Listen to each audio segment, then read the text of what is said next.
seguir con lo que hemos estado viendo acerca de crecer en nuestra capacidad de amar. ¿Cómo te has sentido, hermano? ¿Crees que te ha ayudado? ¿Crees que has aprendido algo? ¿Crees que ha sido bueno para tu vida?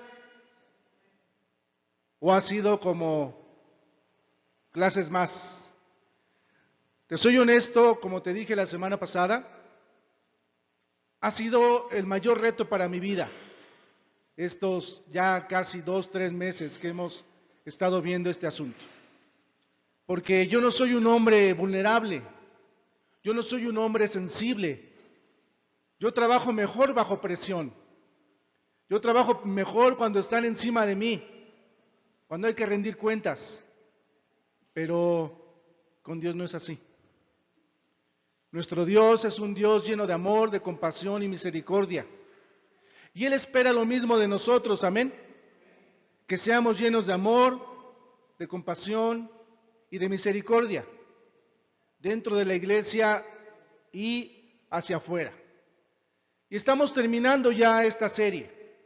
Hoy lo que vamos a ver es la respuesta al amor.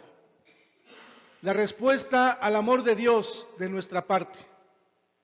La respuesta de alguien que entiende el sacrificio que hizo Jesús por nosotros. Si hoy nos acompañas el día de hoy,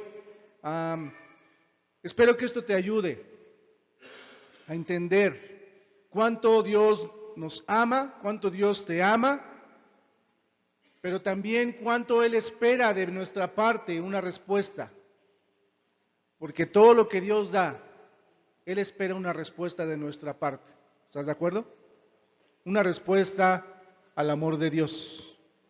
Corresponder al amor que Dios nos ha dado, hermano, a través de Jesús.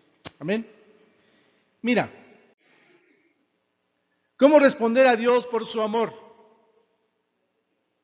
Hemos estado viendo muchos aspectos: obediencia, fidelidad, servicio. Pero hoy vamos a ver las bases de la vida en respuesta a ese amor. Son muy sencillas, no es nada que no hayas visto antes. Pero para terminar esta serie quisiera como que pudiéramos nosotros enfocarnos en todo lo que Dios nos ha dado, en todo lo que Dios nos ama y cómo nosotros debemos de responder a ese amor. Amén. Y lo primero es su gracia. Mantenernos firmes por la gracia de Dios. Mantenernos firmes en la gracia de Dios. Porque esa es la base para nuestra vida. Nosotros no merecemos lo que Dios nos da. Nos los da por compasión, porque nos ama. Y esa debe ser la base para nuestra vida, su gracia. Acompáñame en la escritura que está en Efesios capítulo 2, del 4 al 5, para que podamos entender bien esto, amén. Mira lo que dice la Biblia, vamos a partir de ahí, en su gracia, dice: pero Dios es tan rico en misericordia y nos amó tanto que, a pesar de que estábamos muertos por causa de nuestros pecados, nos dio vida cuando levantó a Cristo de los muertos. Es solo por la gracia de Dios que ustedes han sido salvados. Luego en el verso 8, Dios los salvó por su gracia cuando creyeron. Ustedes no tienen ningún mérito en eso, es un regalo de Dios.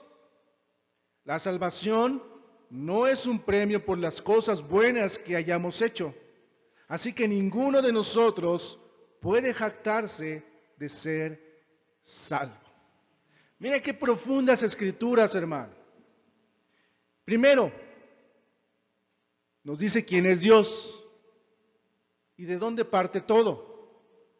Porque nuestro Dios es un Dios rico en misericordia. ¿Cómo demuestra esa misericordia? Amándonos.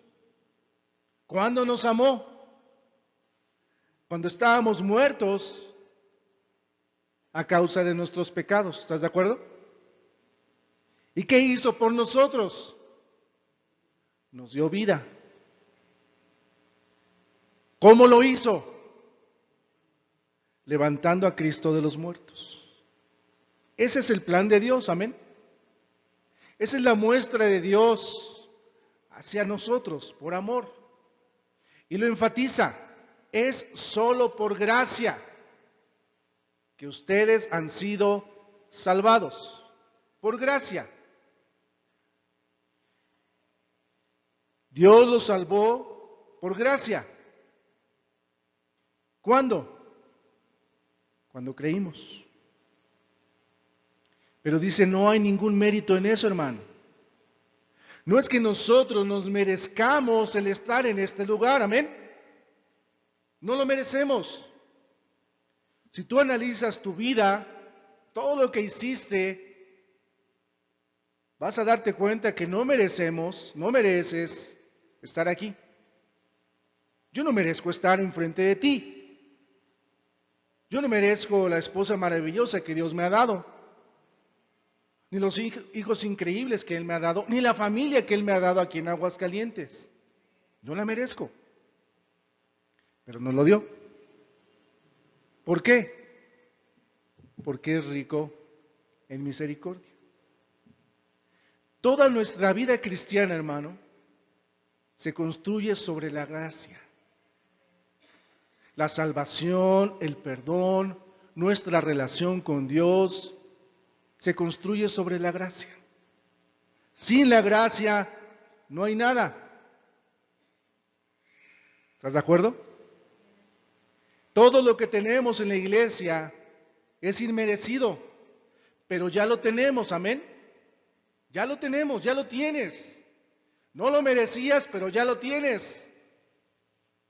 Y como hemos hablado en clases anteriores, debemos de valorarlo. Y quitar de nuestra mente ahora ya como cristianos, ya no debemos de pensar, yo no merezco estar aquí. Sí, por mi vida pasada, pero ya estoy aquí. Entonces debemos llenarnos de confianza y de seguridad de que ya estamos aquí. No lo merecíamos, pero ya estamos. Dios es bueno. Dios es generoso. Entonces, no podemos ganarlo, no lo merecemos, no somos, no fuimos, no éramos lo suficientemente buenos para estar aquí, pero ya estamos. ¿Y es gracias a quién? Al sacrificio de Jesús. Entonces piensa esto. Ahí estamos nosotros. Ajá. Cada uno de nosotros. Parece que les tomamos una foto a varios de ustedes. ¿Estás de acuerdo? Ahí estamos. El del fondo es Ricardo.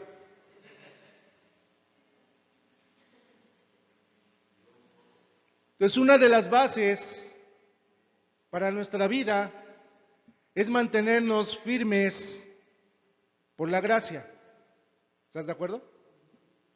Esa es una de las bases. Que no se te olvide. Soy cristiano, soy discípulo, tengo tantas bendiciones en mi vida, ¿por qué? Por la gracia de Dios. Y esto, hermano, es algo que el mundo no tiene. Si tú sales fuera de la iglesia, no vas a encontrar gracia en el mundo. El mundo lo que menos ofrece es gracia, y menos en esos tiempos tan violentos. En esos tiempos donde parece ser que el más fuerte sobrevive y el más violento es el que se mantiene. Pero dentro de la iglesia, dentro del reino, no es así. Como vimos, no es el más veloz el que gana la carrera, no es el más fuerte el que sobrevive, es el que confía más en Dios y en su gracia. ¿Estás de acuerdo? 2. Bases para la vida. Amar a Dios por decisión propia. ¿Ok? Amar a Dios por decisión propia. Vamos a leer Mateo 22. Maestro, ¿cuál es el mandamiento más importante de la ley de Moisés? Jesús contestó: amarás al Señor tu Dios con todo tu corazón, con toda tu alma y con toda tu mente. Esa fue la respuesta de Jesús. Amén. Amar a Dios. ¿Por obligación? No. ¿Por necesidad? No. Quizá la necesidad es algo que nos trajo a la iglesia. Quizá tú y yo llegamos a la iglesia en un momento de necesidad, en un momento de angustia, cuando nuestra vida estaba muy mal, como muchos han llegado a Jesús en medio de necesidad, gente enferma, gente con problemas, gente que estaba separada de la sociedad, gente que estaba agobiada por su situación en la vida y llegó a Jesús. A lo mejor la necesidad nos trajo a Jesús, pero hoy no podemos amar a Dios por necesidad. Yo no puedo amar a Dios porque si no amo a Dios me va a ir muy mal. No puedo amar a Dios porque si no lo amo, pues quién sabe qué va a pasar conmigo.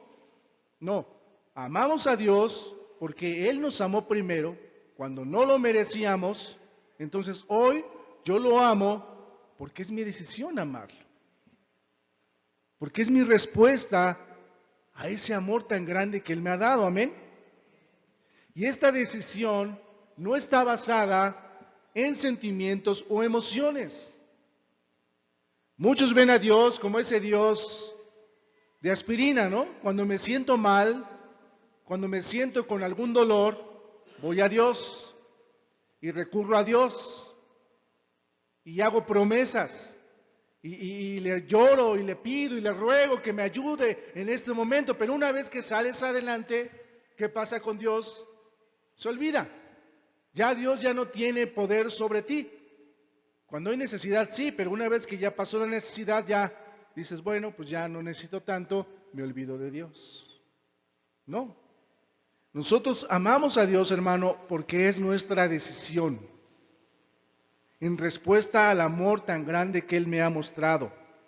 No por emociones, no por sentimientos, sino porque yo decido amarlo. Porque Él me amó primero. Porque las emociones aparecen y desaparecen. Un día están y al siguiente no. El amor de Dios, hermano, es permanente y constante. Y así deberíamos de ser nosotros. Amarlo independientemente de los sentimientos. ¿Recuerdas? Quizá los que nos casamos en la iglesia o cuando tú te casaste, hiciste unos votos. ¿Y qué le dijiste a tu esposa, a tu esposo cuando te casaste? ¿Te acuerdas? Te voy a amar para toda la vida, en las buenas y en las malas, en la riqueza y en la pobreza, en la salud y en la enfermedad. Sí lo dijiste, ¿verdad? Es igual a Dios. Te voy a amar en las buenas, en las malas, en la salud, en la enfermedad, en la riqueza y la pobreza. Esa es una decisión. Amén. Pero la mayoría de los matrimonios hoy en día empiezan las malas y se rompe el amor. Empieza la pobreza y se rompe el amor. Empieza la enfermedad y se rompe el amor. ¿Por qué? Porque está basado en emociones, en sentimientos. Pero nuestro amor a Dios, hermano, no está basado ni en emociones ni en sentimientos, sino en una decisión. ¿Estás de acuerdo? Entonces, podemos hablar que ese segundo cimiento para la vida es amar a Dios por decisión propia. ¿Estás de acuerdo? Ya Él nos mostró su gracia, ya Él nos da las herramientas que necesitamos para la vida y para la devoción. Muchos de aquí, el trabajo que hemos tenido, no lo hubiéramos tenido si no hubiéramos sido discípulos. Yo lo reconozco. El éxito que tuvimos en nuestros trabajos lo obtuvimos porque éramos discípulos. La familia que hoy tenemos, la tenemos porque somos discípulos. Quizás sin ser discípulos no la tendríamos. ¿Estás de acuerdo? Entonces, ya que Dios nos mostró su gracia, la segunda base es amar a Dios por decisión propia. Sin obligación, sin que nadie esté encima de mí diciéndome lo que tengo que hacer, sino porque Él me ha dado tanto que yo decido amarlo. Amén. 3, vivir por fe. Es la siguiente base de la vida, vivir por fe. ¿Te acuerdas lo que estuvimos viendo hace un par de meses? ¿No? ¿Qué le decíamos? ¿Qué veíamos en la Biblia? Señor, aumenta nuestra fe. ¿Y te acuerdas los 7 tips que vimos para incrementar nuestra fe? ¿Te acuerdas? Y el primero era recordar las bendiciones pasadas, recordar que si Dios lo hizo antes, lo va a seguir haciendo hoy.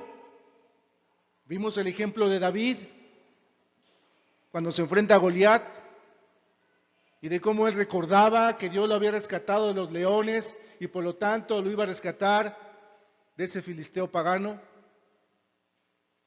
Entonces, cuando nosotros queremos tener más fe, hermano, debemos recordar lo que Dios ya hizo por nosotros. Ya lo hizo en el pasado, lo va a hacer hoy y lo va a hacer en el futuro. No tengas miedo, mantén tu fe. Después vimos acerca de cavar profundo en la palabra de Dios, profundizar en nuestro estudio bíblico. Alguien que no lee la Biblia jamás va a poder tener fe, porque ¿de dónde va a obtener esa fe? ¿De un rayo que viene del cielo y que nos va a iluminar y nos va a dar esa fe? Claro que no. ¿Tú quieres tener más fe en tu vida, hermano, amigo? Necesitas estudiar la palabra de Dios. Nuestros hijos, ellos no van a obtener fe por sí mismos solamente porque son nuestros hijos. Si nuestros hijos no estudian la palabra de Dios, jamás en la vida van a tener fe. Tus niños chiquitos, si no les enseñas desde chiquitos, desde niños, la Biblia, jamás van a tener fe. No te conformes nada más con lo que les enseñan los domingos aquí en la iglesia. Esfuérzate con ellos a estudiar la Biblia y leer escrituras. Luego vimos el número 3, persevera en las pruebas. Las pruebas nos ayudan a ¿qué, hermano? A crecer, a madurar, a ver más a Dios. Las pruebas nos van a llevar a acercarnos a Dios o a alejarnos de Dios. Pero si te acercas a Dios, te va a ayudar a crecer y madurar.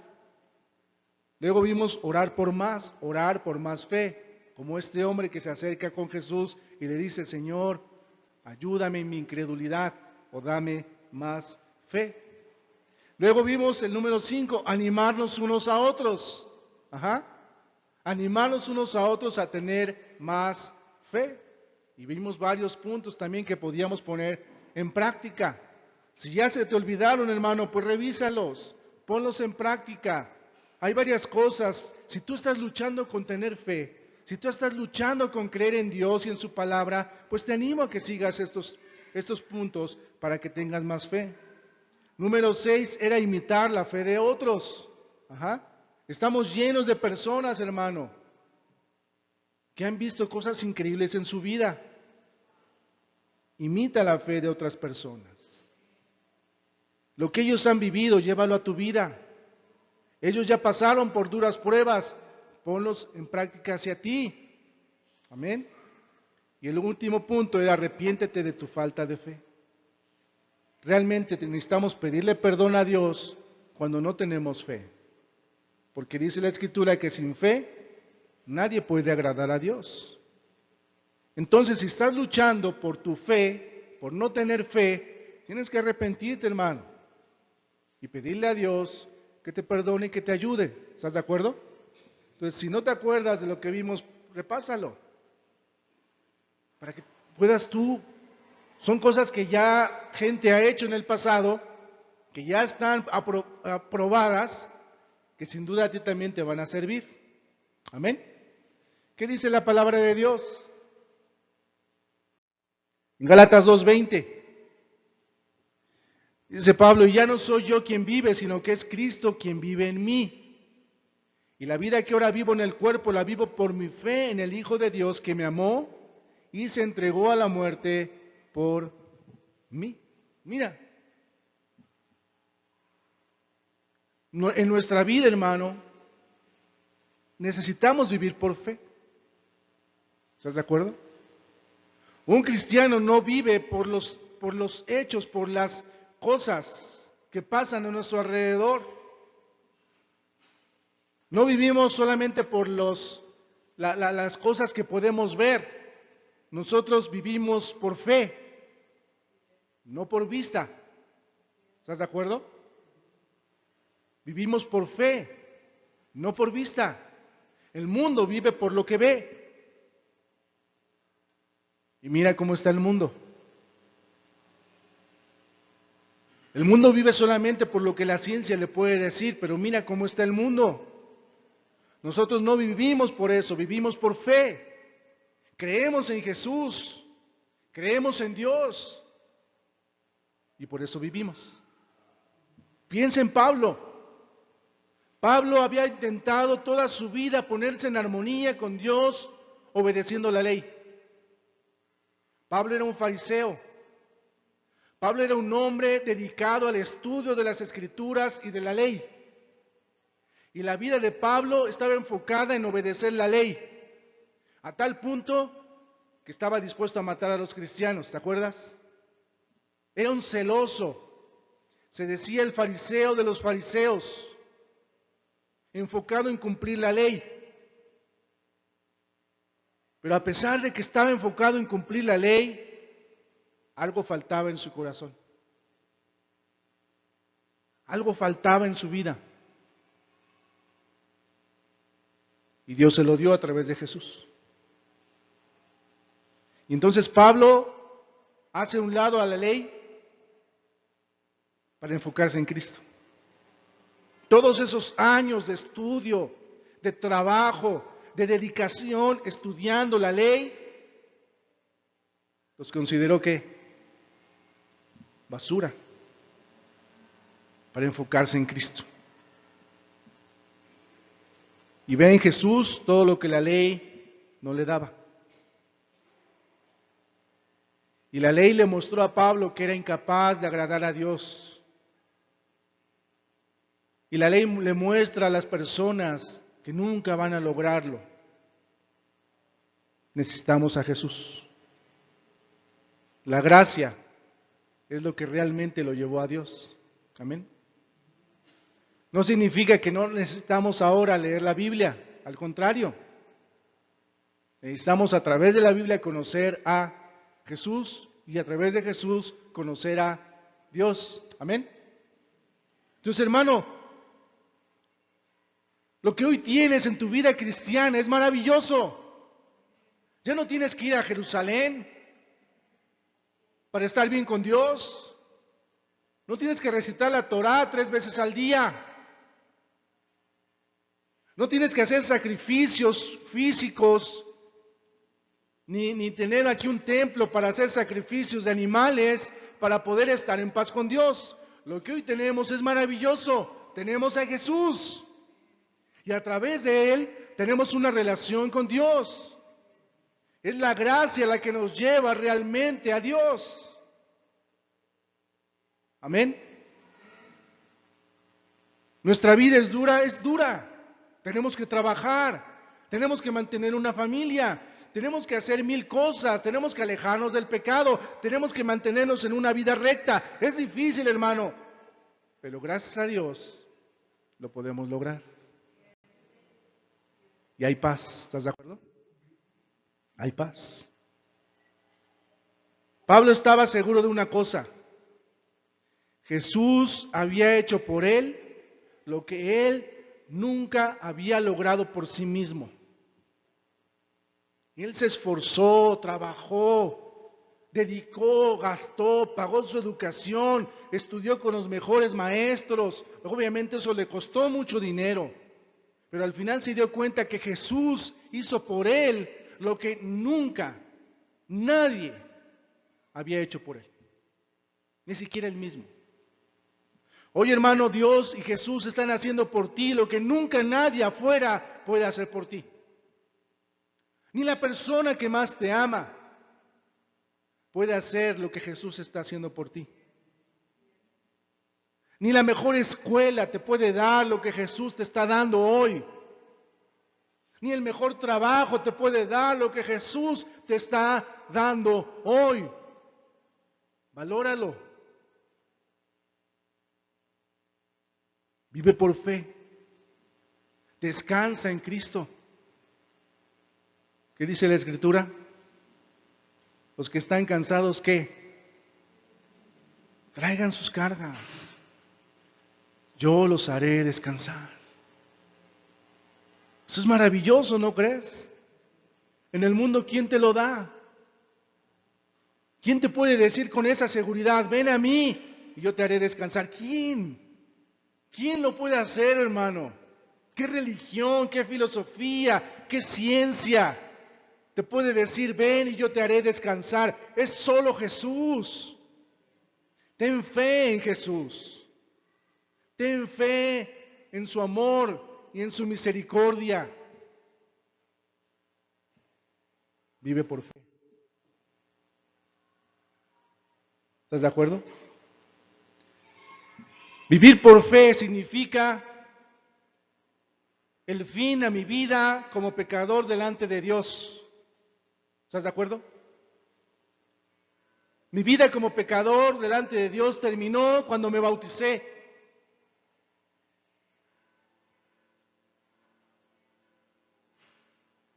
Es el fin de mi vida como persona tratando de agradar a Dios con mis acciones.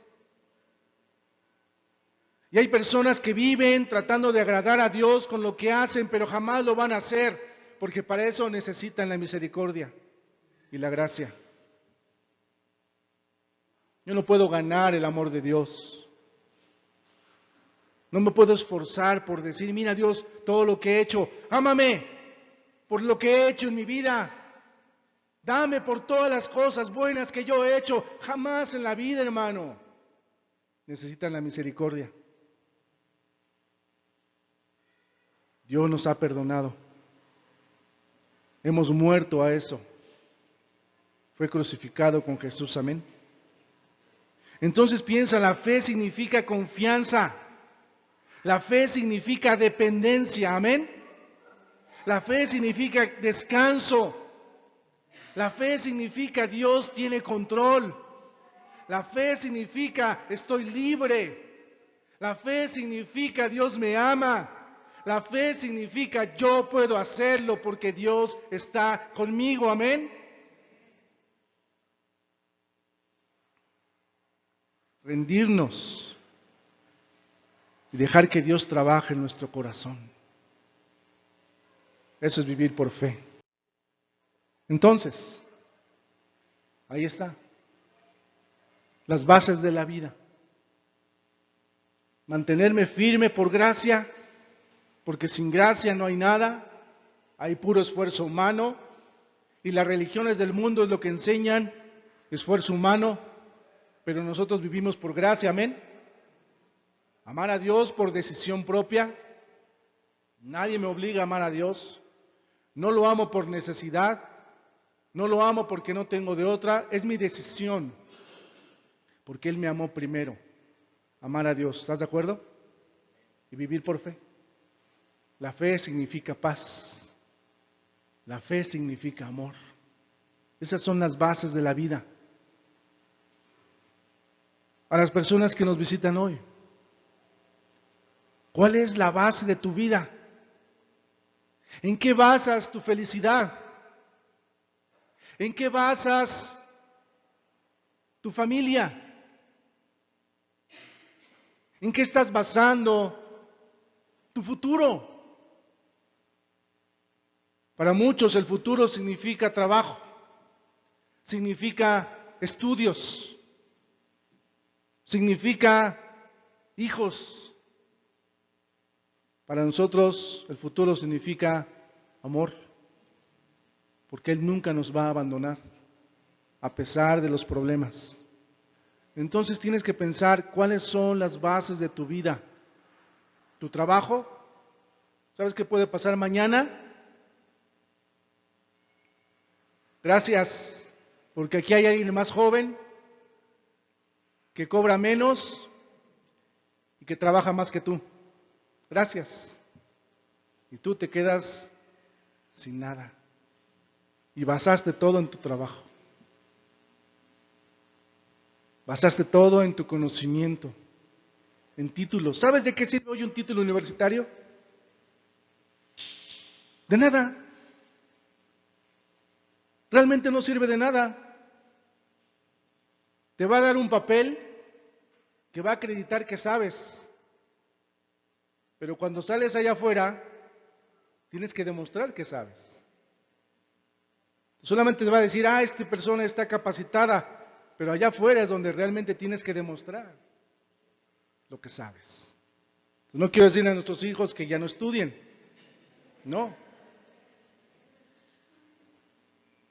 Porque si de por sí es difícil con un título universitario, pues mucho más difícil es sin un título universitario.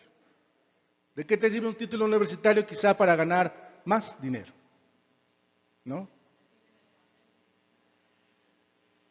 Alguien que tiene solamente preparatoria tiene un rango de ganar, pero alguien que tiene un título pues puede ganar más, y si tiene una maestría puede ganar más, y si tiene un doctorado puede ganar más, ¿no?